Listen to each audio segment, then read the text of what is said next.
Welcome to a series called the Book of Enoch, where we're going through the Book of Enoch verse by verse to really get a better idea of what it's like in the days of Noah. Jude quoted the prophecy of Enoch is how he put it. Jesus quoted Enoch, and Enoch was the great-grandfather of Noah, so it gives us incredible insight into what that was really like. So where we are in this book is we've hit chapter 10, where 200 angels have fallen and slept with women and given birth to a race of Nephilim who consumed mankind, mutilated mankind. And the Watchers taught them the secrets of the world, how to make weapons, manipulate metals, the secrets of the stars, the moons, makeup, jewelry, everything. And finally, God is putting his foot down. And at this point is is going to wipe evil from the face of the earth. So we're just going to pick it up in chapter 10, verse 1. Then said the Most High, the Holy and Great One, spake, and sent Uriel to the son of Lamech, and said to him, Go to Noah, and tell him, In my name hide thyself, and reveal to him the end that is approaching, that the whole earth will be destroyed, and a deluge is about to come upon the whole earth, and will destroy all that is on it. And now instruct him that he may escape, and his seed may be preserved for all the generations of the world. All right, we're going to pause there. We went a little bit further than that last time, but we're going to kind of focus on this conversation with Noah, because something that I've really tried to look at in Enoch as I go through it is does it contradict the Word of God in any way? And so far I haven't found anything. It just aligns with it perfectly every single time. So we're going to kind of look at this moment where, because he essentially is telling Uriel, an angel Uriel, go and talk to Noah and tell him these things. And of course, Genesis gives us more insight into the conversation. We'll go to Genesis 6, we'll start at verse 1. Now it came to pass, when men began to multiply on the face of the earth, and daughters were born to them, that the sons of God saw the daughters of men, that they were beautiful, and they took wives for themselves, all of whom they chose.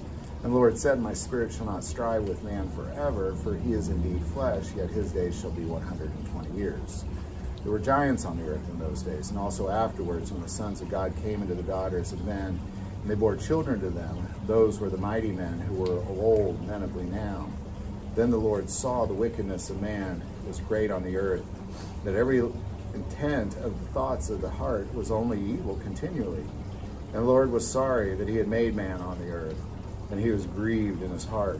So the Lord said, I will destroy man whom I have created from the face of the earth, both man and beast, creeping things and birds of the air, for I am sorry that I have made them. But Noah found grace in the eyes of the Lord. I'm going to jump to 12. So God looked upon the earth, and indeed it was corrupt, for all flesh had corrupted their ways on the earth. And God said to Noah, The end of all flesh has come before me, for the earth is filled with violence through them, and behold, I will destroy them with the earth.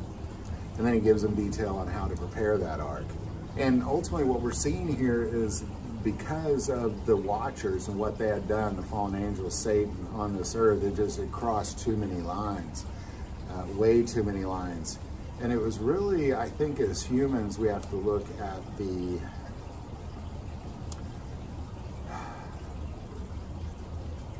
the sexual act of it all, how God looked so harshly at the sexual act of it, because we as Americans and people who live in this world kind of look at it like, oh, what's the big deal? You know, all these ridiculously sinful sexual things that are going on in the world.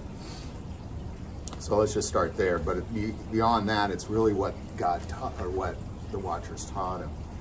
All right, so we're just going to keep going. And again the Lord said to Raphael, Bind Azazel hand and foot, and cast him into darkness, and make an opening in the desert, which is in Duodel, and cast him therein. We talked about that last time. And place upon him rough and jagged rocks, and cover him with darkness, and let him abide there forever, and cover his face, that he may not see light. And just a reminder, Azazel was the one that taught really the worst secrets of the universe. And on the day of the great judgment, he shall be cast into the fire, and heal the earth, which the angels have corrupted, and proclaimed the healing of the earth, that they may heal the plague. And that all the children of men may not perish through all the secret things that the Watchers have disclosed and have taught their sons. The whole earth has been corrupted through the works that were taught by Azazel. To him ascribe all sin. And that's kind of where we left off last time. And to Gabriel said the Lord, proceed against the bastards and the reprobates and against the children of fornication, and destroy the children of fornication and the children of the watchers from amongst men, and cause them to go forth. Send them one against the other, that they may destroy each other in battle, for length of days shall they not have.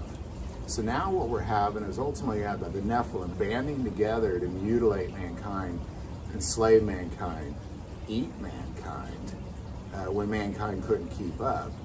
And now what you're seeing is God is now turning them against each other, the Nephilim against each other, that they are now going to, essentially what you're looking at is you're looking at some of the massive warfare that the world has ever seen before. This is no small thing, that God is turning the Nephilim against each other.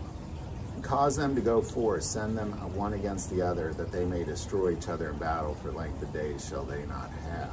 I mean, this is something else. And as we see the way that the Watchers are destroyed, as we continue through Enoch, the Nephilim are destroyed, as we continue through Enoch, it's really, there's a lot of secrets of the earth that mankind today doesn't actually believe in, like things like giants, for example, even though they're skeletons, even though you could stare at a skull and a skeleton system of a giant, they still don't believe in it for some reason.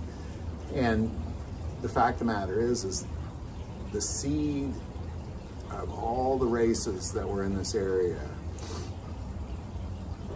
even though Noah's seed is all that's going to be reserved through mankind, it's all mixed in there. You know, you have to understand how DNA works. Is there's definitely little bits of things here and there mixed within him and his children. So there you go. Any thoughts or insight on this, definitely put it below. We're going to continue through. We're going to talk about these consequences of parents on children next, because as we see, it's big consequences here.